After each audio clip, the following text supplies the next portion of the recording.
Welcome back to the channel, guys. Today's kind of a fall transition update. So I'm currently out here in the bean field across from the main farmstead. These beans are turning fast, and we already got some starting to crackle right there a little bit. Beans are wet in there, but you get what I'm saying. They are turning fast, like really fast. I'm surprised these plants are like almost ready right here.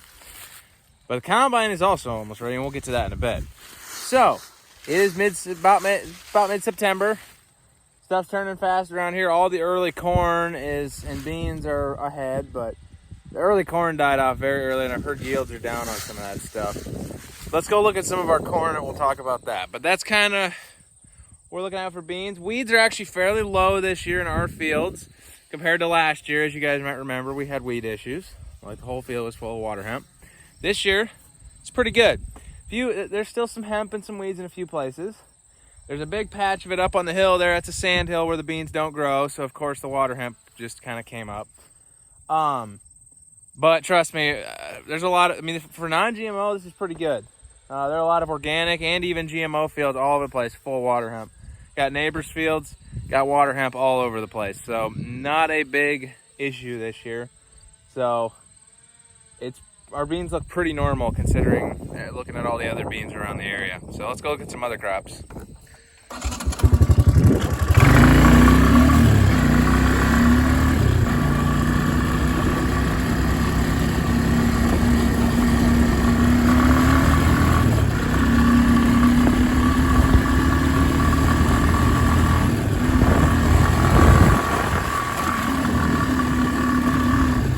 So right here, as you can see, our beans, these are our beans turning. Then across from it, this is our neighbor, Dustin. This is his field. His beans, he planted these like over a month before we planted ours. He planted these in early April, earlier April. We planted our beans in mid to late May. So, but as you can see, he's got beans that are, like he's even got some crackling pods a little bit right there. You can see that right there. So this spot is pretty well turned, but over there he's got a lot of yellow leaves still. So this field, there's a spot right there. So this field is still probably a week out. Our field is at least a week and a half, if not more out. But it is turning fast. A few days ago, there was a lot more green on this field. But it also helps them, it's helping them turn faster. The fact that it's like gonna be 90 degrees today. It's hot out again. So we had some nice cooler weather, but the hot weather returned. And for a good cause, because the crops need to turn. Let's go look at the corn. All right, here we are in what I call the split between 4 different types of corn in 4 different fields. So let me start off by, let's list off the first one here. This field, some people just south of our local town, they farm this ground. They planted this early in April. This stuff is dead. It is ready to harvest. So I wouldn't be surprised if they're harvesting this within the next week here, within a few days, maybe even. Depends. They might be harvesting some other stuff, but that stuff has been dead for a while. This field right here, this is ours. There's only 13 acres of corn on this field here. It's just this section. This corn is a later day corn, and it has some big old ears on it. Get all the husks off. There we go.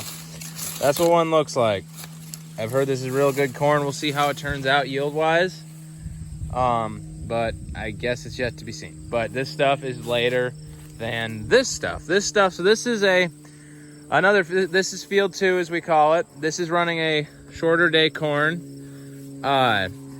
Same as what we're running on that field we tore up earlier this spring, that hay field. And obviously there's a buttonweed right there. This stuff is doing pretty well. As you can see, there are still a few green husks. So this stuff is not quite ready, but it will be soon. It won't be long and this corn will all be ready. So yeah. And then over here, this stuff was planted a few days before ours. This is another neighbor of ours. There's about, 60 some 70 acres of tillable ground here on this farm.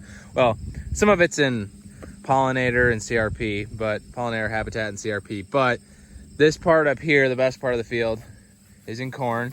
I do not know how many day corn this is, but it's about the same rate of turning as ours is, maybe just a little further ahead. But this stuff will be ready to harvest in no time. So the guy who owns this field, we used to be our seed dealer when we used to plant DeKalb and Asgrow. So I'm assuming that this is probably DeKalb. Not sure what that is. This is Jacobson, and this is Jacobson. All we do is Jacobson. It's good corn. And speaking of Jacobson seed, my good buddy and great pal JT the Ag Guy is now a certified Jacobson seed dealer. He is he's going to be going into this next year. And if you are in northeast Iowa, eastern Iowa, any of that part of the state, give him a call if you are looking to do Jacobson seed. You can find him on Facebook, JT's Ag Supply, and he will definitely, and he's very great to work with. I think you guys will like him. So when it comes to harvest in the area, some people have started in different places, not too much around here. I know just yesterday, my other good buddies, Nate and Trevor, Egging Up Farms. You might know Nathan by Farmer Nate on Instagram. You can go check him out. They had a little bit of early corn. They had some fields of early corn they planted. They said that was ready. And so they started harvesting that yesterday. So harvest is beginning, but only on early stuff. But it's going to pick up here before you know it. It's within the next week, harvest is going to, once the beans are finished turning, there's a lot of beans that are just a few days out. They just need a little more time to turn. Even some corn that's just a few days out needs a little more time to turn. Once all that's done, combines are just going to be hitting the fields everywhere. It's going to be a show. Not too much right now. It's kind of the calm before the storm, but it's coming. What in the world happened? Ew, wow. Okay, we aren't getting much off that corn plant. Besides that, pretty good. So this is that little path we mowed in here to get back to the 25 acres of hay we seeded back there. So we kept this mowed off, but it's also kind of help us keep a dividing line between these two varieties, and that way we can check them. But no, this is some nice tall corn, nice tall ears. Excited to see how it turns out, but this stuff is definitely gonna be wetter than this stuff. So you might be wondering, okay, so the crops look good, or you gave us a crop update. What about the farm? Well, let's give a farm update. So, over the last few weeks, when it got cool there in the end of August, we had some cooler temperatures here. And during the Farm Progress Show time up until earlier this week, I've been cleaning up this farm, getting rid of a bunch of this year's scrap metal and other stuff. We hauled out a bunch of junk concrete yesterday that I had torn out this spring. Just a lot of miscellaneous stuff. So let me open the door down here and give you a little update on what's going on. Hay mower and tedder put away for the season, all done. Hay rake cleaned up, put away for the season. 86 ready to run 71-foot Westfield auger this fall. 7410 ready to do whatever the heck it needs to do this fall, because it might do something. It's a backup auger tractor if we need it, but most of the time it just does little stuff in the fall. John Deere 8310 is still on the Land Pride boom mower. There's one more boom mowing thing that needs to be done. It's a custom job, and once that's done, hopefully this week, this is coming off. This whole mower's come out, and this tractor will be going on the Big Parker 700 bushel grain wagon. 7810 is currently on the CX15 Batwing mower. It'll stay on this mower until about probably early October, because we got at least one more mow left on the clover oat ground. We did one mow end of August. We mow off the weeds and the clover and all the crap growing up out in the field until, it gets too cold and it stunts the growth. And then once that's done, these duals right here will be going back on this tractor. So 686 has pretty much done nothing for a while. It's just kind of sat around. which is fine. It did a lot this summer, so it deserves a break. Combine is ready to go, besides one thing, and that is a brand new chopper belt, because we basically smoked a bunch of the crap out of this old chopper belt, this old Harvest. Drop my camera. When brother was harvesting, he kind of smoked up the inside of this belt a bit and checked it all up. So new belt. Once that's done, the combine will be ready to go. It's all greased up and checked over. And then let's get to this baby right here. So this is JT the Ag Guy's 915 bean head, the one we rented last year. It is basically all ready to go, besides a few parts I got for it here. We got some new fingers for the reel. There's a few that are broken that need to be replaced. The reason why they got broken was because we had so many weeds last year that just beat the crap out of them. Brand new keeper clips for the sickle, as you can see right there. So brand new ones of those, and some new sickle guards and stuff. There's 2 of them because we used all our spare guards last year when I was fixing up this bean head. So that is all that needs to be done to this bean head still. Besides that, everything else is set.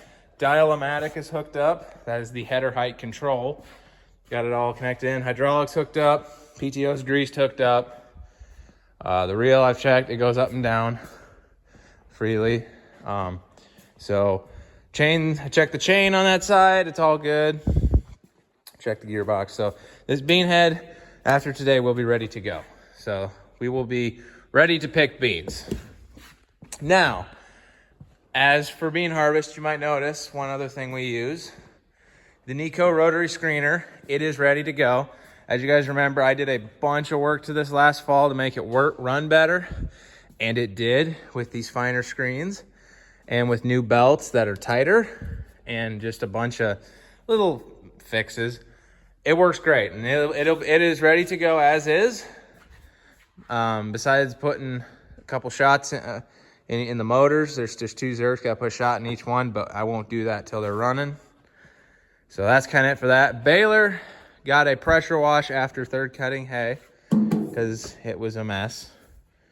Then the Dewey's is ready for rebaling. So that is the shed update. And again, a huge thanks to JT the Ag Guy, my good pal, for use of this 915 bean head again. It's actually an extra bean head he has, so that's why it works out so well. He's got this and a 216. You might remember we ran the 216 2 years ago. So, no, this is great. We are happy to have this opportunity because we're at this point in time. We're not ready to purchase a bean head right now. We are currently getting some other stuff around the farm figured out. So, and also shed space is a little tight right now. So, until we get that figured out, we're just a little tight. So we're waiting. We're trying to push the purchase of a bean head off as long as possible, which is fine. This bean head needed work, so we get to use it for fixing it up for him. So that worked out great. So that's kind of the deal. But no, down the road here, we will at some point purchase a soybean header, and we just don't know when. But yeah, harvest is coming. Last but not least, the bin site. What is the deal here? Well, we are now drawing corn out of this bin because this is the only bin with corn in it left. But we are looking at having to haul out a bunch of corn this fall so we can fit this year's crop. We don't know yet until we start picking. Wet bin is empty. So the 26-foot auger Westfield here will go under this bin to the dryer. And then the 56-foot will take it to the chief bin right here. This was last year's bean bin. It's about 1.25 rings with beans left in it. Obviously, it's coned down. It's inverted in the middle, so a little less than that, but it's probably more like 1 ring left on that bin. So we are going to finish. There's not very many oats in this bin. We're going to empty this bin out and put this year's beans in here. And if there's any room left, we will put as many of last year's as we can in here, and then we'll use that bin for corn. At least that's the plan. We do have 2 extra hopper bins over there in case we need extra storage for moving some grain. Okay, there's about up here probably somewhere, so there's not many oats left in this bin. That is good. Motor cart just needs a little service. It'll be ready to go. Maybe like 5-10 minutes of service. Well, we'll get to that soon, maybe when it cools down and closer to corn harvest. And so that's pretty much it for bins. The dryer just needs its routine maintenance, and we'll do that when we get closer to corn harvest. 71-foot auger just needs a little bit of service and it'll be good to go. Just some greasing and just gearbox is checked, and that's it. 56-foot auger just needs the same. So that is the pre-harvest end of summer update. There's a lot more to come, and probably the next video we will be taking out the first of the soybeans. So I guess stick around for that. It won't be long. Thanks for watching, guys. We will see you in the next one.